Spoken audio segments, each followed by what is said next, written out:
Welcome back to RK Explo Telugu channel. మన వెహికల్కి chain స్పాక్ చాలా రోజులు రావాలంటే ఏం చేయాలి, ఎలాగ రెడీ చేసుకోవాలనేసి తెలుసుకున్నాం ఈ వీడియోలో. అయితే మన చైన్ స్పాకెట్ అనేది సరిగా ఉన్న అడ్జస్ట్మెంట్స్ ఉన్న లౌడ్గా సౌండ్ వస్తుంటుంది, త్వరగా పోయే అవకాశం ఎందుకు ఉంటుంది అనేసి ఇప్పుడైతే చెప్పబోతున్నాను.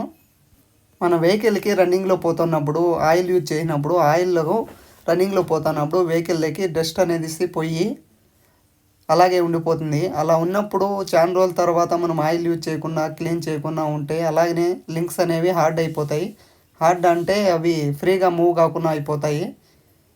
అది ఫ్రీగా మూవ్ కానప్పుడు ఏమిటంటే రస్ట్ పట్టిపోయినప్పుడు చిరుముగని పట్టినప్పుడు అది అన్లెవెల్ అనేసి పోతుంది. అలాగ అన్లెవెల్ పోయినప్పుడు మన వెహికల్ చైన్ స్పాకెట్ అన్బ్యాలెన్స్ పోయి త్వరగా పోతుంది. ఆ టీత్స్ అనేవి డ్యామేజ్ అవుతాయి.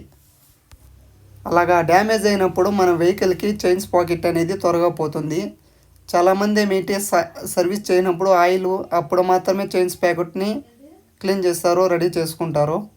మనం మామూలుగా 5000 కిలోమీటర్స్కి సర్వీస్కి ముందైనా లేదా సర్వీస్ ఇచ్చినప్పుడు మెయిన్గా అయితే చైన్ స్పాకెట్ని అయితే చూసుకోవాలి. మన వెహికల్ సర్వీస్కి పోకముందే మన చైన్ స్పాకెట్ని క్లీన్గా చేసి ఆయిల్ అయితే యూజ్ చేసుకుంటా అంటే త్వరగా పోదు. 30,000 కిలోమీటర్స్ కూడా తోలున్నారు. మన సబ్స్క్రైబర్ అయితే 45,000 కిలోమీటర్లు కూడా డ్రైవ్ చేశారంట. ఇప్పటివరకు చైన్ స్పాకెట్ని అయితే టైట్ అయితే చేయలేదంట, అడ్జస్ట్మెంట్ కూడా.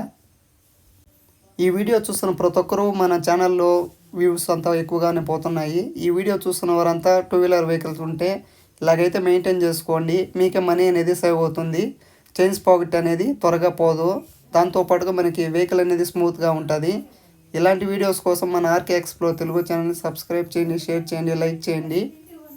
ఇలాంటి వీడియోస్ ఇంకా లాంగ్ వీడియోస్ ఉన్నాయి ప్రతి ఒక్క వెహికల్వి. సబ్స్క్రైబ్ చేసి మీ ఫ్రెండ్స్ కూడా షేర్ చేయండి ఇలాంటి వీడియోస్ కోసం.